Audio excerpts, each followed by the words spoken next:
What's up, guys? Welcome back to another video today. My name is Baseball Dude. Welcome back. Today we are going to be talking about the end of the preseason for the NFL. So let's talk about it, shall we?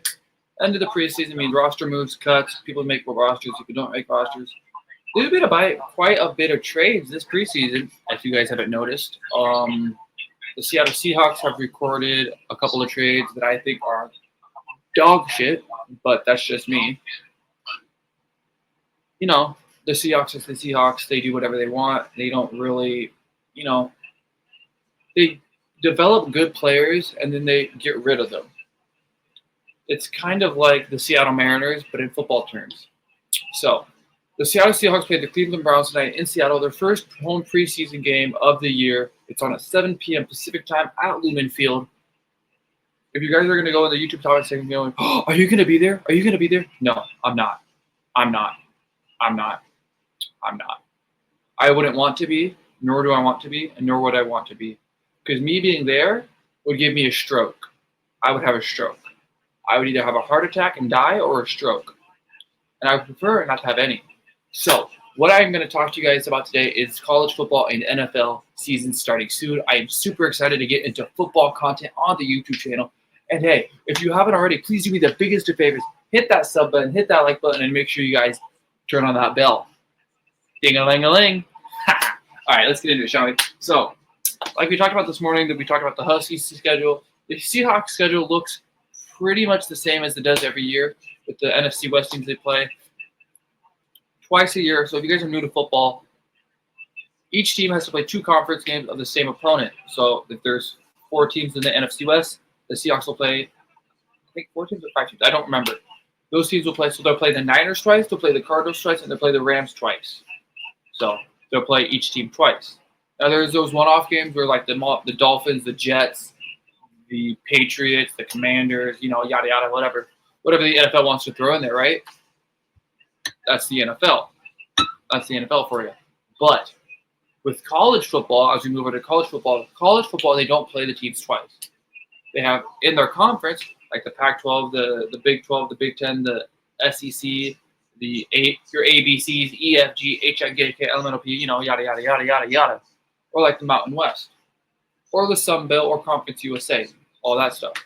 The NFL is a little bit more structured. So is college football. Don't get me wrong. College football is structured is really well. They just upgraded their playoff format, which to me is amazing. I love how they structured it. I think it looks good. I think it's going to work great. I think us fans for college football, I think we've been wanting this for years. Like last year, this would have been great. Don't remind me of last year, though. I'm a sad UW fan when the Huskies lost 34-13 against Michigan. Michigan, congratulations. You guys won the Natty again. Awesome. But, I don't know if the college football is turning more into NFL. I could be wrong. I'm hoping I'm wrong, but it sounds like and it feels like it is because college football just incorporated the 2-minute rule, the 2-minute warning, I should say. The NFL has that. The new kickoff rule for the NFL. College hasn't changed that yet. They'll probably change it next year. What else? I can't really think of anything. But again, like I said, the sport of football is changing every day. Kind of like the sport of baseball is changing every day. Just a couple of years ago, we introduced the pitch clock, which I don't know. I haven't made a video on that yet. Type in the comments on YouTube if I should make a video about my opinion on the pitch clock. I will gladly make a video on it. I think the pitch clock has some do's and don'ts, but I'm not going to do that. That's not what this video is about. This video is about football. Yeah. So another thing I wanted to talk about today is the preseason football. Do we think we should cut preseason games down to 2? Now, I've been thinking about this, and I've been thinking about it for a while. So you know how we have 3 preseason games, right? Sometimes it's 2 at home, 1 away, 2 away, 1 at home, or 1 away, 1 at home, and 1 away. What happens if you had 2 preseason games and they were the last 2 weeks of August? You have this week of August and then next week of August, and then that's it. That's the end of the preseason. And then the NFL, the regular season would start on, let's say, the 5th of September or whatever the first Sunday of the month is for September, right? You do that way. Or You have one preseason game. Now, I know you're already saying baseball, which is why the hell you have one preseason game? Well, if you do one preseason game, I know it doesn't give you a lot of warm-ups and you don't get to get that physicality, but you have prep, you have practice, you have camps, you have OTAs, you have DTAs, you have all those, you have conditioning, you have weight room, you have all that. Practices are normally physical.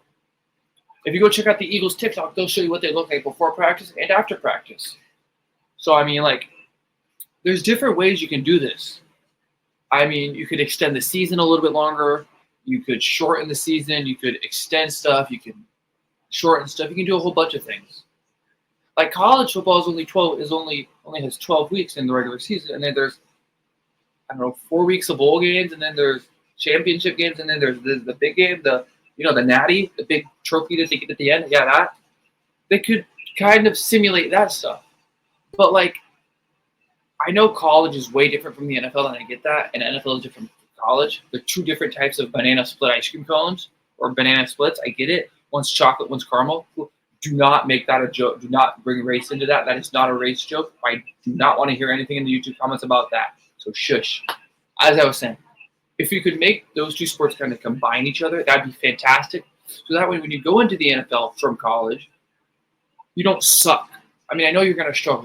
Every rookie's going to struggle. If you're a quarterback, a D tackle, an offensive lineman, a wide receiver, a tight end, a kicker, a punter, or like you're going to coach. Let's say you're a head coach for Michigan, like Jim Harbaugh wasn't. But he's coached in the NFL before. But let's say he hasn't, and he went up to the NFL from college. There's rules in the NFL that aren't in college football that you have to learn. You can challenge once in college football. You can challenge twice in the NFL. See what I'm getting at here? There's 15 minutes in each game on each side. There wasn't a 2-minute warning in college football last year. There is this year. The 2-minute warning's been in the NFL for a while. It just got implemented this year for college.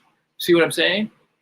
So there's pros and cons to each one. One is college. One is non-paid for sometimes unless you get NIL deals, which we'll talk about in another video, which I'm excited to get into. And one you get paid for like a contract and you make millions. Now some people, when they get drafted into the NFL, they do great. They do fantastic. They're awesome. They love it. They kill it. Like Bo Nix. Bo Nix is killing it. Coming up in a video later and tomorrow probably, we're going to look at Bo Nix's preseason stuff and we're going to kind of break that down and see what that looks like. But look at who was it? Look at Marcus Mariota. Look at him in college. Go watch him play. Go watch his Oregon film. He's disgusting. Disgusting. Look at him now. He's a backup. Look at him now. He's a backup. He's not a starter. He's a backup. He's been in the NFL, 4 or 5 years? He's a backup. See the difference there? See the difference? There's a big difference. But for now, that's it for what I have for you guys today about football and the NFL and college. Again, if you guys do like these videos, please do me the biggest favor. Hit that thumbs up button. Hit that sub button. And remember, this is Baseball Dude saying have a great day. And remember, keep swinging that bat and keep throwing gas. Remember, keep hitting dingers. I'll see you guys in the next one. Peace.